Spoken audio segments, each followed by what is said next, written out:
자식과 인연을 끊었습니다. 가슴이 너무 아파서 어찌해야 할지 모르겠습니다.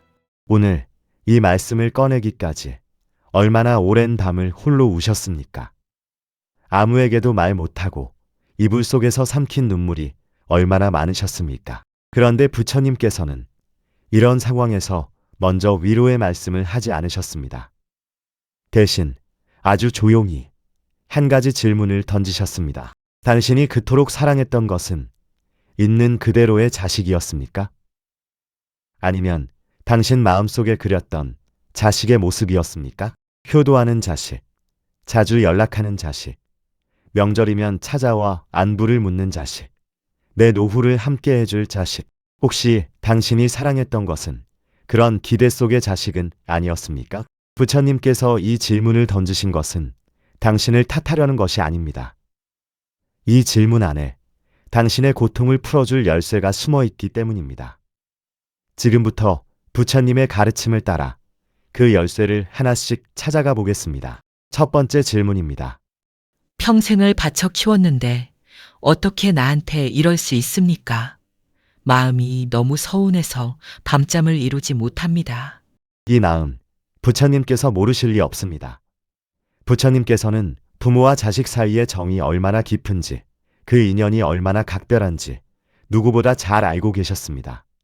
그래서 부처님께서는 말씀하셨습니다. 자식은 전생의 인연으로 찾아온 손님이다. 어떤 손님은 오래 머물고 어떤 손님은 일찍 떠난다. 머무는 것도 인연이요. 떠나는 것도 인연이다. 이 말씀이 처음에는 차갑게 느껴지실 수도 있습니다. 그래도 내 자식인데 어떻게 손님이라고 할 수 있느냐. 그런 마음이 드실 수 있습니다. 하지만 이 말씀은 자식을 사랑하지 말라는 뜻이 아닙니다. 사랑하되 붙잡지 말라는 뜻입니다. 아끼되 얽매이지 말라는 뜻입니다. 경전에 이런 이야기가 있습니다. 옛날 어느 마을에 자식을 끔찍이 아끼는 어머니가 있었습니다. 그런데 그 자식이 어느 날 갑자기 병으로 세상을 떠났습니다. 어머니는 미쳐버릴 것 같은 슬픔에 아이의 시신을 안고 거리를 헤맸습니다. 제 아이를 살려주세요. 제 아이를 살려주세요. 그때 누군가 말했습니다. 부처님을 찾아가 보시오. 부처님이라면 방법을 아실지도 모르오. 어머니는 부처님을 찾아갔습니다. 부처님께서 말씀하셨습니다. 내가 약을 지어주랬다. 다만 그 약의 재료가 필요하니 마을을 돌아다니며 겨자씨를 구해오너라. 단, 한 번도 죽음을 겪지 않은 집에서 받아와야 한다. 어머니는 마을 집집마다 찾아다녔습니다. 그런데 어느 집을 가도 우리 집은 작년에 아버지를 잃었습니다. 우리 집은 얼마 전 할머니가 돌아가셨습니다. 죽음을 겪지 않은 집이 없었습니다. 해가 질 무렵 어머니는 빈손으로 부처님께 돌아왔습니다. 그리고 깨달았습니다. 이별은 나만 겪는 것이 아니구나. 세상 모든 사람이 겪는 것이구나. 사랑하는 이와 헤어지는 것. 그것은 삶의 일부이구나. 부처님께서는 이것을 애별리고라고 하셨습니다. 사랑하는 이와 헤어지는 괴로움. 이것은 인간이라면 누구도 피할 수 없는 고통입니다. 세상 모든 부모가 어떤 형태로든 이 아픔을 겪습니다. 다만 그 헤어짐이 죽음으로 오느냐, 마음의 멀어짐으로 오느냐, 그 모습이 다를 뿐입니다. 그런데 여기서 한 가지 더 생각해 보아야 할 것이 있습니다. 부처님께서는 재행무상을 말씀하셨습니다. 세상 모든 것은 변한다는 뜻입니다. 어린 시절, 당신 품에 안겨 잠들던 아이가 있었습니다. 엄마, 아빠, 사랑해요 하며 당신 손을 꼭 잡던 아이가 있었습니다. 그 아이는 지금 어디로 갔습니까? 그 아이는 사라진 것이 아닙니다. 다만 변한 것입니다. 아이가 자라 어른이 되었고, 어른이 되어 자기 생각을 갖게 되었고, 자기 생각을 가지면서 당신과 다른 길을 가게 된 것입니다. 당신은 혹시 어린 시절 그 아이의 모습을 마음속에 간직하고 계신 것은 아닙니까? 내 말이라면 뭐든 듣던 아이, 내 품이 제일 편하던 아이, 나만 바라보던 아이, 그 모습 그대로 영원히 남아있기를 바라신 것은 아닙니까? 부처님께서는 말씀하셨습니다. 변하지 않기를 바라는 마음, 그것이 괴로움의 시작이다. 아이는 변했습니다. 당신도 변했습니다. 세월이 흘렀고 관계도 달라졌습니다. 이것은 누구의 잘못이 아닙니다. 다만 받아들이기 어려운 것입니다. 그리고 한 가지 더 마음에 담아두셔야 할 것이 있습니다. 서운한 마음, 원망스러운 마음, 그 마음을 오래 품고 계시면 그 마음이 당신을 병들게 합니다. 부처님께서는 말씀하셨습니다. 원망은 내가 독을 마시면서 상대가 아프기를 바라는 것과 같다. 지금 당신이 품고 있는 서운함, 그것이 자식에게 전해지고 있습니까? 그 아이가 그 마음을 알고 괴로워하고 있습니까? 아마 그렇지 않을 것입니다. 당신의 서운함은 당신 안에서만 맴돌고 있습니다. 그 아이는 자기 삶을 살고 있습니다. 잘 살고 있는지, 힘들게 살고 있는지, 그것은 그 아이의 몫입니다. 부처님께서는 말씀하셨습니다. 그 아이의 삶은 그 아이에게 맡기고 당신은 당신의 마음을 먼저 돌보아라. 오늘 이 마음의 씨앗 하나만 심어두십시오. 내 아이의 삶은 내 아이의 것이고 나의 삶은 나의 것이다. 이 씨앗이 자라서 언젠가 당신의 마음에 평온이라는 꽃을 피워줄 것입니다. 두 번째 질문입니다. 자식과 사이가 멀어졌다고 하면 주변에서 저를 어떻게 볼까 걱정됩니다. 제가 부모 노릇을 못한 걸까요? 나쁜 부모인 걸까요? 이 두려움 충분히 이해합니다. 우리가 살아온 시대는 자식 잘 키우는 것이 부모의 가장 큰 도리라고 배워온 시대입니다. 명절에 자식들이 찾아오고 손주들이 할머니 할아버지를 부르고 온 가족이 둘러앉아 밥을 먹는 것. 그것이 행복한 노년의 모습이라고 모두가 말해왔습니다. 그런데 내 현실은 그렇지 않습니다. 명절이 오면 오히려 마음이 무겁고 텔레비전에서 가족 이야기가 나오면 채널을 돌리게 됩니다. 나만 이런 건가? 나만 실패한 건가? 남들은 다 잘 지내는 것 같은데 부처님께서는 이런 마음에 대해 말씀하셨습니다. 경전에 독화살의 비유라는 유명한 이야기가 있습니다. 어떤 사람이 독화살을 맞았습니다. 그런데 그 사람이 이렇게 말합니다. 이 화살을 누가 쐈는지 알기 전에는 화살을 뽑지 않겠다. 어떤 나무로 만든 화살인지, 어떤 독이 묻어 있는지, 쏜 사람의 이름은 무엇인지 다 알기 전에는 치료받지 않겠다. 부처님께서 물으셨습니다. 그 사람은 어찌 되겠느냐? 제자가 답했습니다. 죽을 것입니다. 부처님께서 말씀하셨습니다. 그렇다.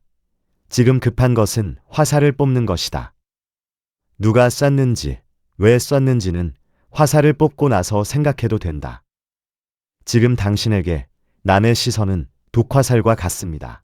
주변에서 뭐라고 할까? 친척들이 어떻게 생각할까? 동네 사람들이 수군거리지 않을까? 이 화살이 당신 가슴에 꽂혀 있는 한 당신은 계속 아플 수밖에 없습니다. 그런데 잠시 생각해 보십시오. 남들이 정말 당신을 그렇게 보고 있습니까? 아니면 당신이 그렇게 볼 것이라고 짐작하고 계신 겁니까?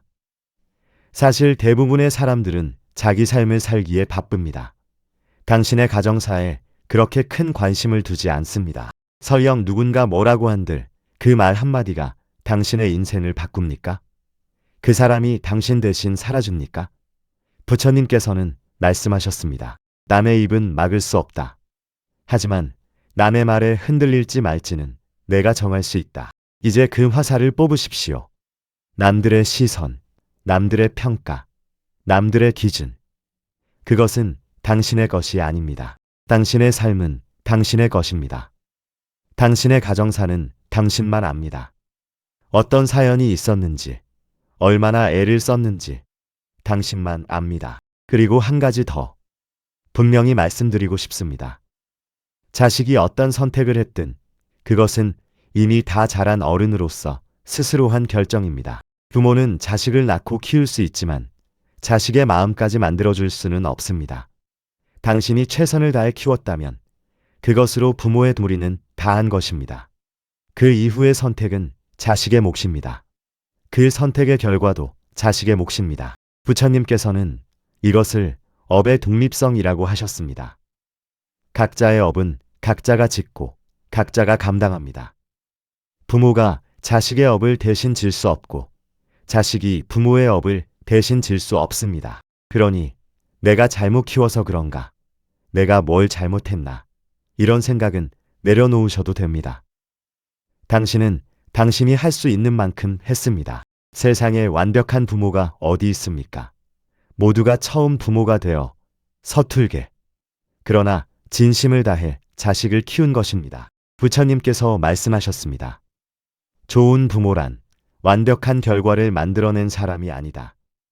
자식을 위해 진심으로 애썼던 사람이다. 당신은 애쓰지 않으셨습니까?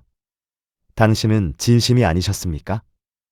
그렇다면 당신은 이미 충분히 좋은 부모입니다. 결과가 당신 뜻대로 되지 않았다고 해서 그 진심까지 부정하지 마십시오. 지금 당신에게 필요한 것은 자책이 아닙니다. 나는 최선을 다했다. 결과가 내 뜻 같지 않지만 나는 진심으로 그 아이를 사랑했다. 그것만으로 나는 부끄럽지 않다. 이 말을 스스로에게 해주십시오. 오늘 밤 잠들기 전에 거울을 보며 말해보십시오. 나는 충분히 애썼다.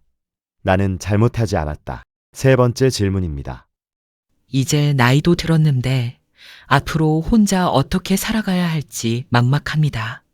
자식 없이 늙어간다는 것이 너무 두렵습니다. 이 두려움은 어쩌면 오늘 말씀드린 것 중에 가장 무거운 것일 수 있습니다. 자식과의 관계가 멀어졌다는 것은 단순히 연락이 끊겼다는 것 이상의 의미가 있습니다. 내가 늙고 병들면 누가 돌봐주나? 내가 죽으면 누가 장례를 치러주나? 명절에 나 혼자 밥을 먹어야 하나? 이런 현실적인 두려움이 밀려옵니다. 부처님께서는 말씀하셨습니다. 무소의 뿔처럼 혼자서 가라. 콧불소의 뿔은 하나입니다. 그리고 콧불소는 무리지어 다니지 않습니다. 홀로 걷습니다. 부처님께서 이 말씀을 하신 것은 외롭게 살라는 뜻이 아닙니다. 누군가에게 기대지 않아도 스스로 설 수 있는 단단한 마음을 기르라는 뜻입니다. 우리는 살면서 알게 모르게 많은 것에 기대어 삽니다. 젊어서는 부모에게 기대고, 결혼해서는 배우자에게 기대고, 늙어서는 자식에게 기대려 합니다. 그런데 생각해 보십시오. 당신이 세상에 올 때 누구와 함께 왔습니까? 혼자 왔습니다. 당신이 세상을 떠날 때 누가 함께 갈 수 있습니까? 아무도 함께 갈 수 없습니다. 결국 인생이란 혼자 와서 혼자 가는 길입니다. 중간에 만나는 모든 사람은 잠시 함께 걷는 동행일 뿐입니다. 자식도 마찬가지입니다. 배우자도 마찬가지입니다. 그 누구도 끝까지 함께 할 수 없습니다. 이 말이 쓸쓸하게 들리실 수 있습니다. 그러면 인생에 무슨 의미가 있느냐? 다 허무한 것 아니냐? 하지만 부처님의 가르침은 허무가 아닙니다. 자유입니다. 누군가에게 기대야만 살 수 있다고 생각하면 그 사람이 없어졌을 때 무너집니다. 하지만 혼자서도 설 수 있다는 것을 알면 누가 곁에 있든 없든 마음이 흔들리지 않습니다. 부처님께서는 말씀하셨습니다. 자기 자신을 등불로 삼고 자기 자신을 의지처로 삼아라. 진리를 등불로 삼고 진리를 의지처로 삼아라. 이 말씀은 자등명 법등명이라 하여 부처님의 가장 중요한 가르침 중 하나입니다. 남에게서 빛을 찾지 말고 내 안에서 빛을 찾으라는 뜻입니다. 당신 안에는 이미 빛이 있습니다. 수십 년을 살아오면서 온갖 풍파를 견뎌낸 힘이 있습니다. 자식 키우랴, 살림 꾸리랴, 때로는 쓰러질 것 같으면서도 다시 일어났던 그 힘이 당신 안에 있습니다. 그 힘을 다시 믿으십시오. 인연이 바뀐 지금이 어쩌면 당신 자신을 다시 만날 수 있는 귀한 시간일 수 있습니다. 나를 위한 시간을 하루에 조금씩 만들어 가십시오. 당신은 그럴 자격이 있습니다. 평생 남을 위해 사셨으니 이제 당신을 위해 사셔도 됩니다. 오늘부터 당신 자신을 위해 사십시오. 이제 오늘 말씀을 마무리할 시간입니다. 눈을 감아 보십시오. 그리고 자식과 함께했던 시간들을 떠올려 보십시오. 처음 그 아이를 품에 안았던 날이 있습니다. 세상에서 가장 작고 세상에서 가장 소중한 존재가 당신 품에 안겨 있었습니다. 옹알이 하던 모습이 떠오릅니다. 작은 손으로 당신 손가락을 잡던 모습이 떠오릅니다. 처음 엄마라고 불렀던 날, 처음 아빠라고 불렀던 날, 그날의 감격이 떠오릅니다. 뒤뚱뒤뚱 첫 걸음마를 떼던 날, 당신을 향해 걸어오던 그 모습이 떠오릅니다. 학교에 보내며 걱정하던 마음, 아플 때 밤새 간호하던 마음, 시험 칠 때 더 떨리던 마음, 그 모든 마음이 떠오릅니다. 그 시간들은 사라지지 않았습니다. 당신 가슴 안에 고이 남아 있습니다. 아무도 그 시간을 빼앗아 갈 수 없습니다. 지금 관계가 어떻든 그 시간만큼은 영원히 당신의 것입니다. 이제 그 아이가 자신의 길을 걸어갑니다. 비록 당신 곁은 아니지만 그 아이도 자기 인생을 살아가고 있습니다. 조용히 마음속으로 빌어봅니다. 그 아이가 건강하기를, 그 아이의 앞길에 평안히 함께하기를, 그 아이가 자신의 삶에서 행복을 찾기를, 원망 대신 축복을 보냅니다. 붙잡는 대신 보내줍니다. 보내주는 것도 사랑입니다. 어쩌면 가장 깊은 사랑입니다. 부처님께서 말씀하셨습니다. 집착 없이 사랑하는 것, 그것이 진정한 자비다. 당신은 지금 그 진정한 자비를 베푸는 중입니다. 꺼란 인연을 미운 마음 없이 보내주는 것, 그것이 당신이 베풀 수 있는 마지막 자비입니다. 그리고 이제 당신 자신을 돌아보십시오. 가장 오래 당신 곁에 있을 사람, 바로 당신 자신입니다. 그 사람을 따뜻하게 안아주십시오. 당신은 충분히 애썼습니다. 당신은 잘못하지 않았습니다. 당신은 그 자체로 소중한 사람입니다. 이제 무거운 짐을 조금씩 내려놓으십시오. 오늘 조금, 내일 조금, 천천히 내려놓으시면 됩니다. 부처님의 자비로운 빛이 당신의 하루하루에 함께 하시기를 빕니다. 오늘 밤은 편히 주무시고 내일 아침에는 조금 더 가벼운 마음으로 눈뜨시기를 축원합니다. 나무 아미타불 관세음보살, 나무 아미타불 관세음보살, 나무 아미타불 관세음보살.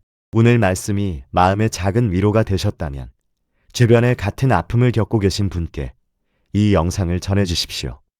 구독과 좋아요는 더 많은 분들께 부처님의 가르침을 전하는데 큰 힘이 됩니다. 당신의 이야기를 댓글로 나눠주셔도 좋습니다. 함께 읽고 함께 기도하겠습니다. 고맙습니다.